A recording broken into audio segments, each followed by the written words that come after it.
Bonsoir Patricia. La Covid occupe la une de l'actualité en Israël également. Mais avant d'évoquer plus particulièrement ce dossier, le pays reste sous tension par ailleurs à ses frontières. L'été a été marqué par une nouvelle escalade de violence. Oui, c'est malheureusement pour Israël une sorte de quotidien qui se répète depuis quasiment la création de cet État. C'est un pays qui est en permanence en état de guerre, notamment avec certains de ses voisins. Par exemple, si on prend l'exemple du Liban, c'est un pays avec lequel techniquement Israël est toujours en guerre. C'est le cas de la Syrie également. Et puis bien sûr, il y a des problèmes de sécurité que pose le fait de ne pas avoir résolu encore la question de la coexistence avec les Palestiniens et tout cela crée un État évidemment sécuritaire que l'on ne sent pas au quotidien évidemment de manière permanente parce qu'on Oui, s'habitue finalement à vivre dans c'est ce cette que j'allais situation, vous mais qui demander, est toujours là. Jean-Charles. Comment on apprend à vivre sous la menace? La peur existe ou elle a été totalement domptée par les Israéliens au quotidien? Non, je ne parlerai pas de peur, je dirais qu'il y a toujours un État. C'est un pays qui est sur ses gardes en permanence, mais ça ne se voit pas. C'est ça qui est formidable quand vous arrivez dans ce pays. C'est pour ça que autant de gens venaient, je dis venaient parce que c'est plus le cas maintenant avec le coronavirus, mais venaient passer des vacances ici. 4 millions de touristes à l'année juste avant le coronavirus, parce que justement, c'est un pays dans lequel on ne sent pas du tout cet état de veille permanent sécuritaire, parce que justement, c'est un pays qui a su complètement intégrer cette menace dans son quotidien. C'est ça qui est formidable. Alors, sur le front de l'épidémie, l'exemplarité israélienne a souvent été saluée.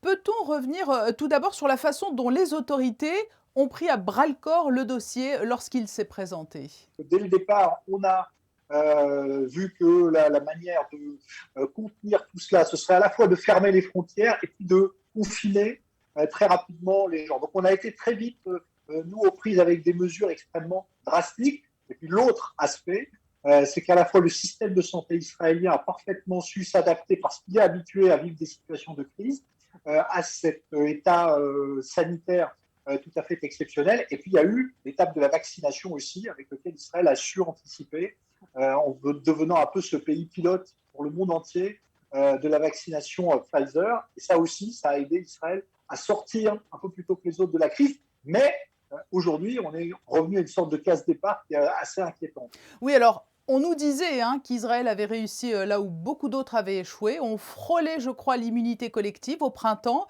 Mais la situation s'est détériorée au début de l'été. Où en est-on aujourd'hui et comment explique-t-on cette détérioration?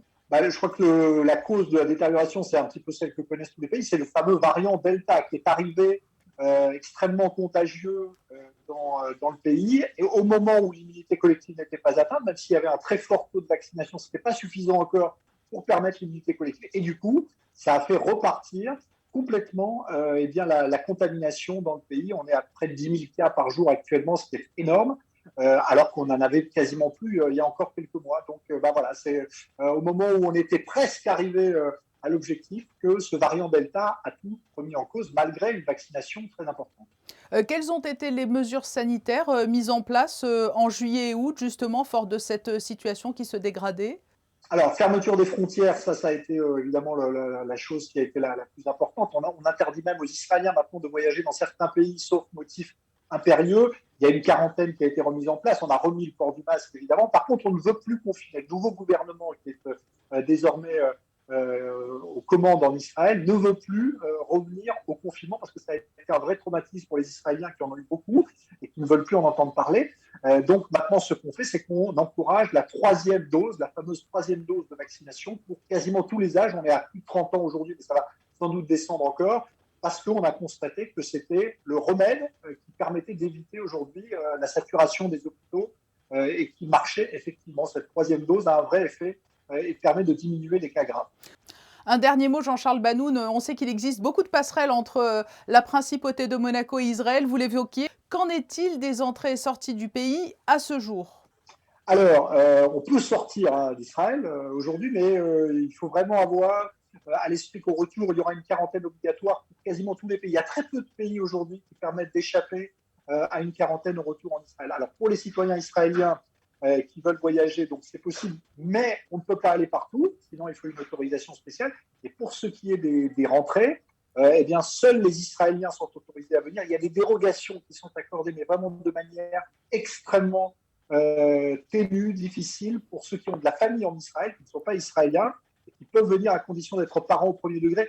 Et puis, on avait autorisé certains groupes à venir en Israël, mais là aussi, c'est vraiment sous des conditions draconiennes. Donc, le tourisme n'a pas repris en Israël et on ne sait pas, aujourd'hui, on ne peut pas dire quand ce sera possible, parce qu'on se rappelle que c'est à cause de l'ouverture des frontières au mois de juin que le variant Delta est revenu en Israël. Donc, on veut vraiment éviter de nouveau de se retrouver avec un nouveau variant.